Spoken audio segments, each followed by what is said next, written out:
What's happening, everybody? Trey here, and today at Reactions to the Classics, it is time for another top 10 list. This time, gonna be tackling a big one, a guy that I know has a rabid fan base. It is the top 10 songs from Maynard James Keenan and the groups he is associated with. And this comes courtesy to Dave of a suggestion from our longtime friend and patron of the channel, my guy Brian.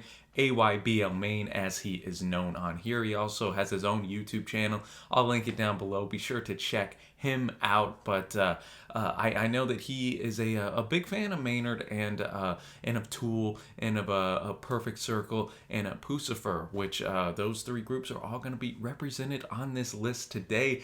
We have a couple Tool reactions up for Schism and Lateralis, and so I really enjoyed those, but haven't really dove into any more Tools since then, and so I'm looking forward to diving in today, man. It's gonna be a fun list, and I'm curious to see what Brian cooked up for us. So enough talk, man. Let's just get into these quick facts. Brian noted this month, taking on a fun yet monumental task of ranking a top 10 of songs of Maynard James Keenan. This will include songs from three artists: Tool, A Perfect Circle, and Pucifer. Each band has its own unique flavor, but there is still an element of familiarity that hangs just on the surface, and that is the frontman, Maynard. Maynard, in interviews, is such an eclectic person who strikes me as slightly shy and humble, yet his lyrics and his music are almost crushingly vicious in places. Tackling addiction and spirituality, sometimes in the same breath, the listener feels compelled to lower guard and allow his voice to supplant their own inner voice, even if just for a few minutes in time. I could do another top 10 of honorable mentions and likely still omit others' favorite songs.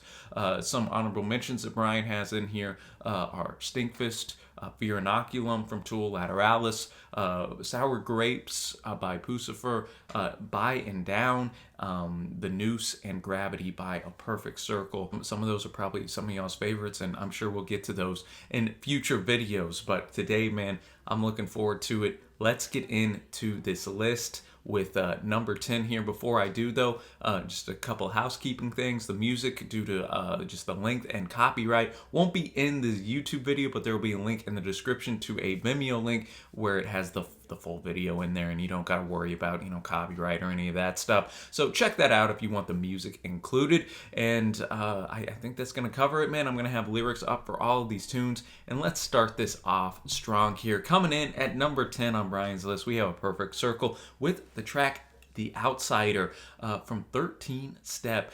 Brian notes he did a nice write-up on these tracks. Interesting song, as it is sung from the perspective of a third party observing a person battling with depression. Ooh, the person slowly comes to the realization that he or she cannot fully comprehend what the other person is going through. 13th Step is a concept album that deals with addiction, but not just chemical addiction, also behavioral in all its various stages. The Outsider has appeared on several soundtracks or trailers over the years, including Resident Evil Apocalypse. Get our thinking caps on today, man. I'm excited to dive into this. Thank you to Brian again, and man, let's get this list started off. All right, y'all, starting off with The Outsider. What a powerful tune. What a you already see some of that Brian noted, kind of some vicious lyricism coming in here, and the lyrics were quite biting, and I think that I really dug the song's overall kind of message, that push and pull from this outsider, so to speak, looking in on someone with depression. And as somebody who is I just graduated with my master's degree in professional counseling, man, this was quite an appealing track. Just studying somebody with depression, and as somebody who myself has gone through depression, you do things that maybe on the outside do not make sense, and people have the reaction from the perspective that Maynard was singing in this, because he notes in the first verse saying, like, help me pretty much understand what you're going through, because that's not the way I'm wired. Like, why have you given in to all these reckless, dark desires? You're lying to yourself again, you suicidal imbecile. Think about it. You're pounding on a fault line what it'll take to get through to you, precious. That there's some words of affection here, like precious, but then also the suicidal imbecile. And he, also notes, what's your rush now? Everyone will have his day to die. Talking a bit about how this person's self-destructing themselves, possibly, some drug abuse references in here as well. Narcissistic drama queen, craving fame and all its decadence. I mean, just some powerful lyricism right here, man. Packing a punch. And I thought the way that the music really ramped up in the chorus, especially, was powerful and kind of brought that heaviness that a tune like this needed musically. It just it gets you thinking, man. It gets you thinking how best to help somebody out who's going through depressive thoughts and who's maybe stuck in this cycle they can't get out of. And maybe on the side of the helper, you got to recognize that you can't fully understand what this person's going through. You can try your best to, you gotta. It's kind of tough to kind of toe the line between telling them, hey man, you gotta stop doing this or you're gonna die, or you gotta get out and live, while also being sympathetic to their current situation and why maybe they're in the rut they're in. So definitely a strong way to start this freaking list off, man. And shout out to Billy Howardell on guitar, man. He was impressive. So next up, man, we're going to our first Tool track on this list. We have Sober, which I know a lot of people in our Tool reaction said is one to do, from the record Undertow, their debut record. And Brian said, you can see the freshman talent in the works on all fronts. Really dig Paul Diamore's bass line on this track, as it is talking about an artist who can only do his best art, whatever that art is, when he is high. Brian even says, I have to admit, during an allergic reaction, I took advantage of a bout with some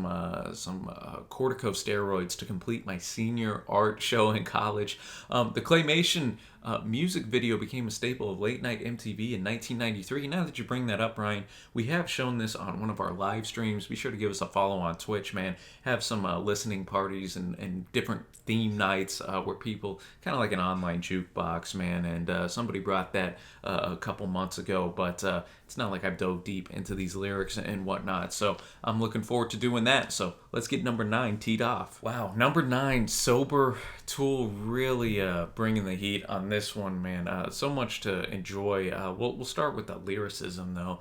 The first minute, I guess, kind of builds that musical, like, ominous slate, and you feel like, okay, something dark's about to come around the corner. And then you get Maynard coming in on fire here, saying there's a shadow just behind me, shrouding every step I take, making every promise empty, pointing every finger at me.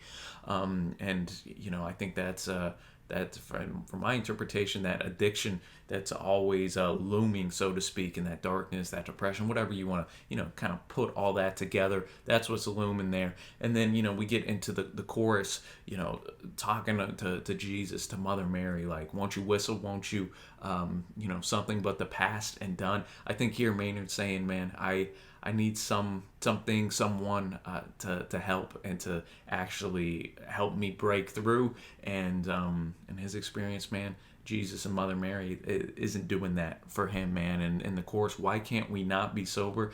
I thought that was a clever way to say that, and kind of the double negative right there, essentially asking, like, I just want to start this over. Why can't we drink forever? Asking quite plainly, why can't I just go through life and in my own days and, inebriated and just living how I want to, essentially. And then he goes into, we had I'm just an imbecile. We had that in the last tune as well, man. The imbecile word, you don't see that pop up. That's why it stuck in my head. Said, trust in me and fall as well. I will find a sinner in you. I will chew it up and leave. I will work to elevate you just enough to bring you down. So again, I think that dark addiction cloud kind of looming over and kind of polluting this dude here. And he said that again towards the end of the track, but stripped all the instrumentation back before the very end. You got Paul Diamore's bass line came thumping up before one last chorus for the road, man. You could start to see a little bit of the range of Maynard's voice in this track as well. Hit a couple fiery high notes that it'll just knock you out of your socks, man. So whew, really powerful tune. No wonder that's kind of one of the first songs that put them on the map. And so we're gonna keep going.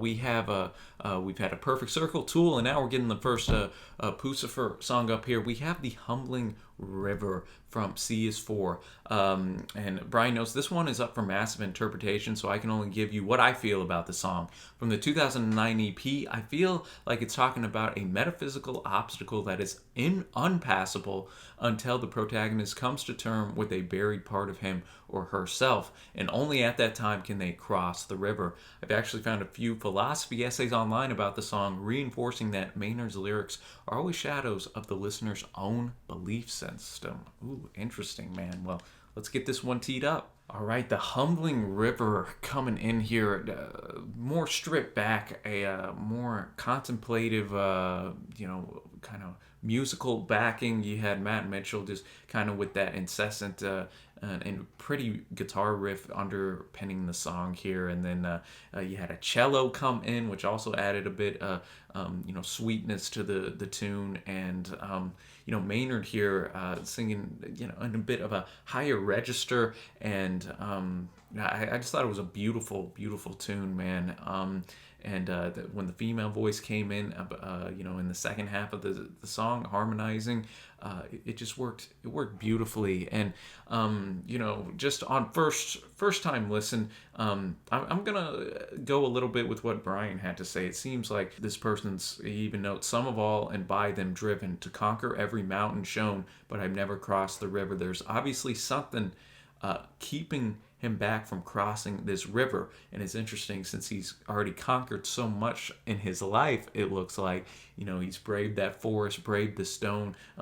Beautiful imagery in this tune as well. Kind of had a bit of that epic, almost throwback folksy fantasy element to it. He says, braved and beat them on my own. So I wonder if that has something to do with it. Does this man not accept help or bring others with him? Is him conquering all this by himself? Would it have, is that what's holding him back? Is he going to have to, be part of a community now to cross this river? That's interesting. And he even asks, I've conquered all this. Why can't I cross this river? Then he addresses an angel. Angel, what have I done? Kind of repeats that. And then you kind of get a little answers here. It'll take a lot more than words and guns, a whole lot more than riches and muscle. All right, so it's going to take more than that brute strength or, physical things you can buy or whatever. The hands of the many must join as one, and together we'll cross the river. So that, I think, kind of goes in a little bit to my own personal interpretation, where you got to, kind of come together in a sense to defeat this obstacle in battle. And can you set aside your pride to do that? All that to say, man, gorgeous song, and something completely different from the first two tracks that we had, man. I really enjoyed that. And now we're going to an epic 12-minute track here. We got Pneuma from Fear Inoculum. Pneuma is defined as the spirit or soul of a person. It's actually a Greek word. It's throwing me back to my biblical studies in college, man. And Maynard, as one can gather from interviews, is very much a student of spiritual energy. The nearly 12-minute track is considered a yogic meditation rendered to music, with maybe some of the most powerful drumming to date for Danny Carey. If you haven't seen the webcam live version of him, you are missing out. And now that you say that, Brian, I believe you brought that yet again to one of our live streams. But it's always a little different on those, because you're checking chat, doing that. You're not 100% focused on the music like I'm gonna be here now. So sit back and enjoy this, ladies and gentlemen. All right, y'all, the musical journey that was Pneuma in there. And I'll just say this off the top, man. You see a 12-minute long song, and that comes a bit intimidating, or it becomes a little bit like, how are they going to pull this off, man? But, that's a track that flew by, man. It felt like a 4 minute song, just with how much they kept this listener's interest at least. One of the things that worked so well, obviously, Danny Carey's drumming performance was just out of this world. He is the highlight on this tune for me. Him and Adam Jones, their interplay was fantastic. You had what's almost sounded like, I don't know what exactly effect or whatever they did, make it sound like a synthesizer towards that second half of the tune, mixing well with the percussion that Danny was laying down himself. And it did have like a almost spiritual like quality from it, and that's what the lyricism is really laying down here. We are spirit bound to this flesh, we go round 1 foot nailed down, but bound to reach out and beyond this flesh, becoming Pneuma. And I love the way that Maynard delivered the Pneuma line, almost like a tribal chant or something like that, man. And as a Christian, have that kind of mindset as well, that I'm primarily a spiritual being bound to this flesh that is broken down in just my personal experience, man.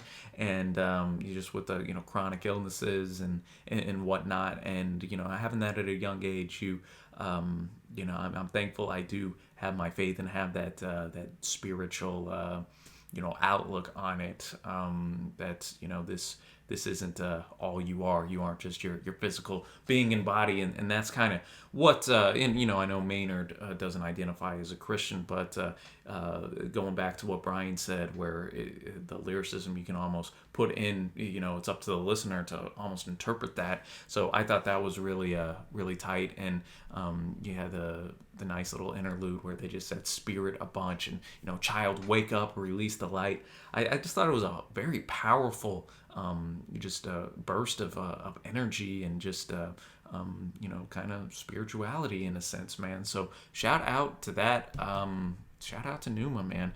And we're gonna keep this going with number 6 on Brian's list, going back to A Perfect Circle with the track Passive from Emotive, the record. And that is a collection of cover songs. This song was Maynard covering himself, as this track was initially called Bacon and was with a side project with Trent Reznor of Nine Inch Nails fame, a very talented dude in his own right.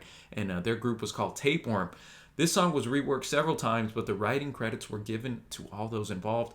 Brian says, I remember the song being used in the soundtrack to Constantine, and if you listen hard at the end, you can hear Maynard whispered in the background, passive-aggressive bullshit, the only time the song title is mentioned. All right, well, let's get going with this one.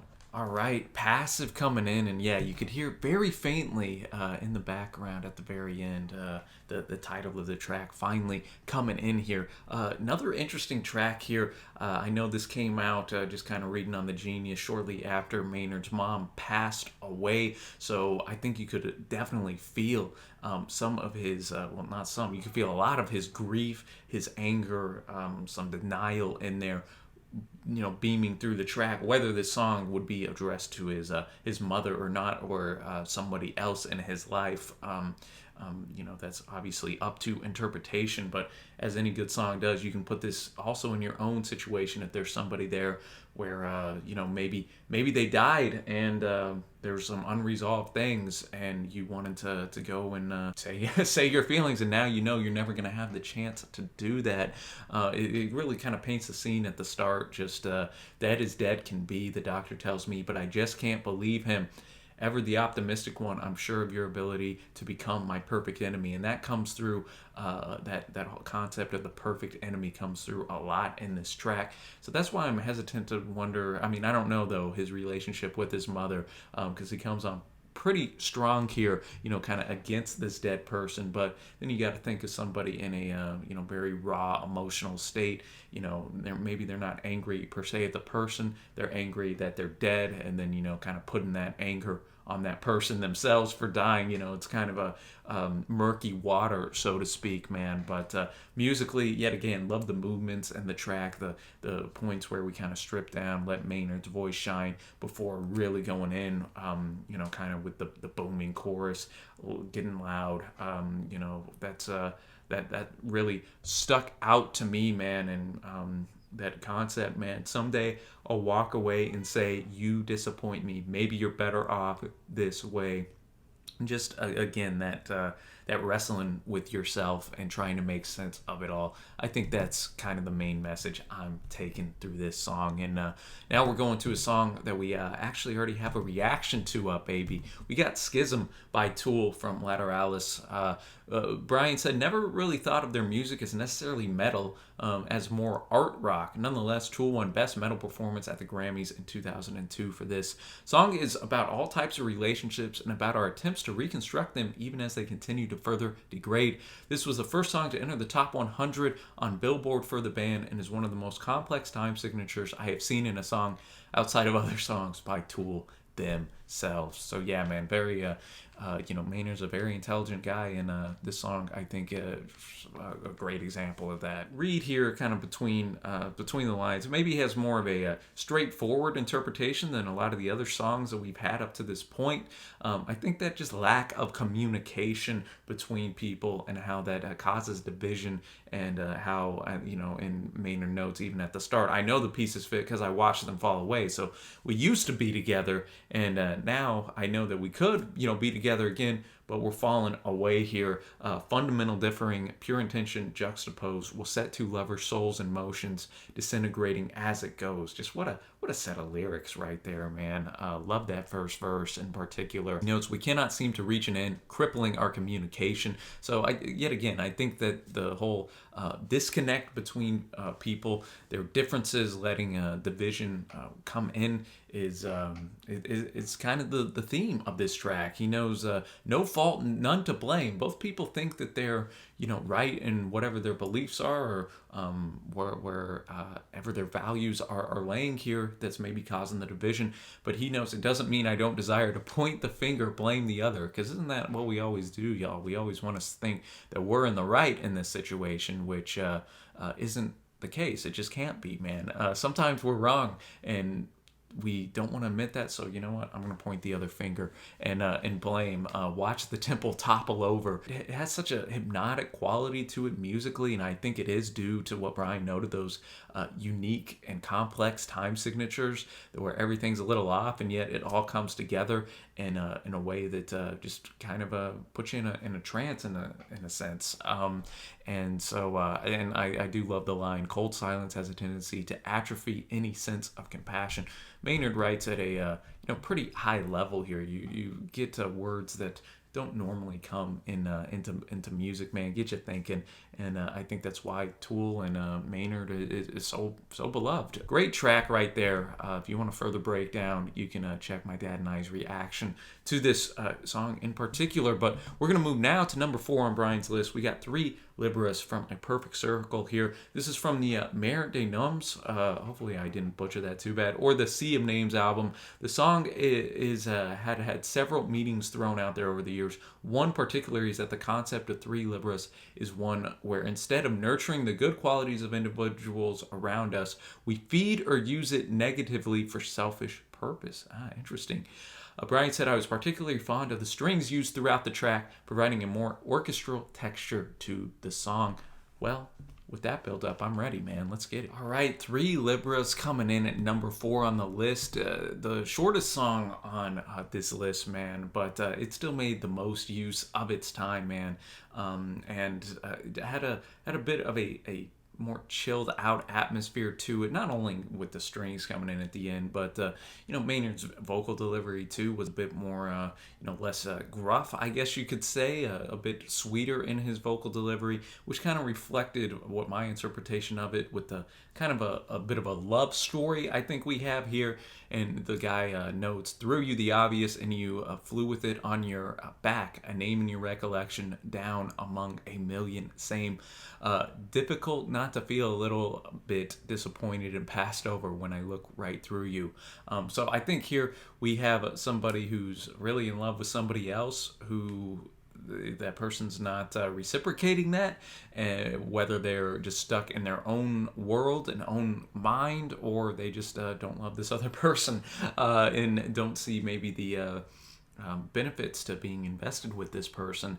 And so kind of a bit of a a somber and melancholy love tale we have here for this poor person who keeps throwing out these lifelines, so to speak, and doesn't get any doesn't get any love back, really. And that's really hammered home in the outro. You don't see me.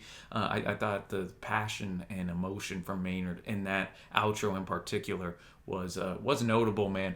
I enjoyed that tune, man. Pretty song right there. That still makes you think a little bit. And now we're going to 46 and 2 here. Back to the Tool train. Brian said there's a ton of discussion about this song all over the internet about Jungian principles of shadow and our acceptance of the shadow self, to the concept of evolution and how mankind could reach the Christ consciousness level of evolution by taking on those 2 additional chromosomes. We currently have 2 sets of 23 equal 46, so each evolutionary stage requires 2 more. And with this album, Pneuma, we begin to see the evolution of the band, and clearly taking their art vastly more seriously than Material on Undertow. All right, dude. Well, this seems like we're in for a track right here. Number 3 on the list. Let's get it. Wow, 46 and 2, man. This is a monster of a track, man, and this is one where where first listen you're just scratching the surface, I think, of what's underneath the tune. So I'm not gonna have a full on thesis of this of this tune here on first listen, but all that to say, man, I really did dig it. I gotta say that musical interlude at the end might have been my favorite bit of just straight up music up to this point, man. Dan and Carey going in, Adam Jones killing it as well. Just again, kind of had some of that unique time signature aspects that Schism had, and they brought that through really well. Looking at the lyrics, I can see a little bit of both of both the interpretations Brian was saying, especially that whole the 46 chromosomes going in. He notes, in my shadow change is coming through, shedding skin, I've been picking my scabs again. Again, very kind of a vivid imagery there, where I was just picturing a guy about to really like transform and go to his new self, essentially, man. And that's kind of brought forth again in the chorus later on in the track. Change is coming, now is my time, listen to my muscle memory, contemplate what I've been clinging to, 46 and 2 ahead of me. And he kind of notes throughout the song just the control that he has over his body and whatnot. I choose to live and to grow, take and give, and to move, learn and love and to cry. He wants to experience this life to, I think, maybe learn from that, grow from it, and evolve to be a better person. So yet again, has that ability to where you can kind of interpret it in a manner that maybe speaks to you, and I think that's maybe one of the most impressive aspects of this track right here, man. Very heady though, and my interpretation I'm sure will change as I listen to the song more and maybe grasp some of the headier concepts in it. But we're down to our final 2, ladies and gentlemen. This has been a hell of a list so far, so shout out to Brian. And we're going to finish it off with 10,000 Days here, Wings Part 2, coming in at number 2 here. And number 1, I won't spoil it yet, but Brian kind of had a write-up where it kind of combined the 2. He says, I wanted to put these tracks together, tracks 1 and 2 on this list, even though they were from different bands and albums, because each dealt with Maynard's relationship with his mother, and to a good extent his relationship and feelings towards God. Maynard's mother had suffered a stroke in 1976, which left her paralyzed, and from that time until her death was approximately 10,000 days. Maynard struggled to understand how his mother kept her faith so sternly despite this event. So that's going to tie into the number 1 track as well.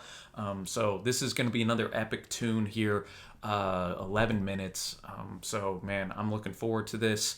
And this album is also called 10,000 Days, man. It's got a kind of trippy album cover here that I'm looking like that only Tool I think could pull off, man. I love it. So let's get it. Wow, coming in at number 2, 10,000 Days, Wings Part 2, man. Man, I don't think y'all were able to see, but I literally got goosebumps in that track, man. That was unbelievable. Probably the best tune I've heard this calendar year in these reactions, man. And we pump out a lot of content on this channel, man. Unbelievable. Spoke to me quite a bit, man.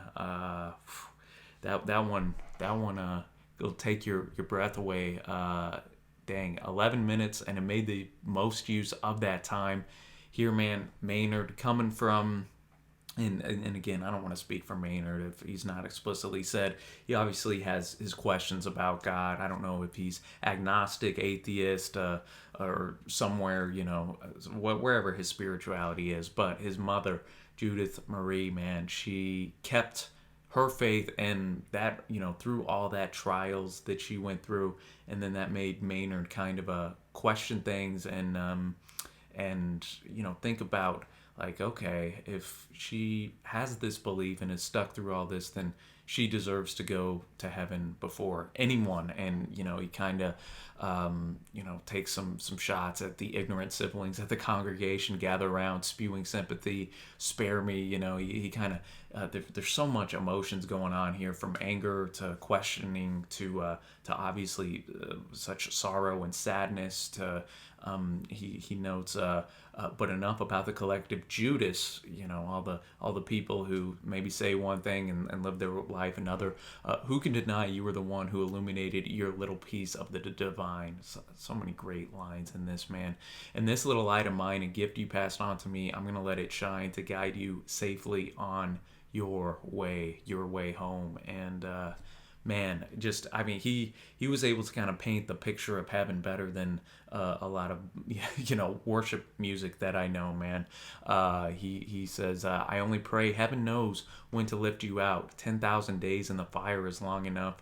You're going home. Ooh, that is big time. And man, this hit doubly for me, man, as somebody who lives with chronic pain and illness, and my dad does as well. And that you're probably not gonna get healed this side of heaven type of deal. So it was a powerful freaking track. And I keep my faith and my hope. I have these past however long it's been, 10, 11 years, and I hold on to Christ and what he's done for me, man. And that's a lot of the times what gets me through, on top of my family, and even this channel, man. And it's just a powerful track. And he notes, you were my witness, my eyes, my evidence, Judith Marie, unconditional one. Man, sorry I didn't have the most elegant way there, but sometimes, man, you just got to speak from the heart. That was huge. What a track, man. And we're gonna finish this off with Judith, A Perfect Circle, right here, which I have heard before, yet again on a live stream. So I guess I've heard a few of these on live streams. But Brian says, I've always viewed Judith as the emotional reaction Maynard would have had as a 12-year-old lashing out at the God who hurt his mother, and the feeling of disdain toward her for loving a God who would allow this to happen. I view 10,000 days to be a sense of acceptance of her faith, and Maynard making his case to God about why the gates should open wide for his mother. So, man, we're going to finish this off, and then at the end, I'll give my favorite tunes to this fantastic list. All right, finishing this list out, number 1, Judith, A Perfect Circle, bringing it all home.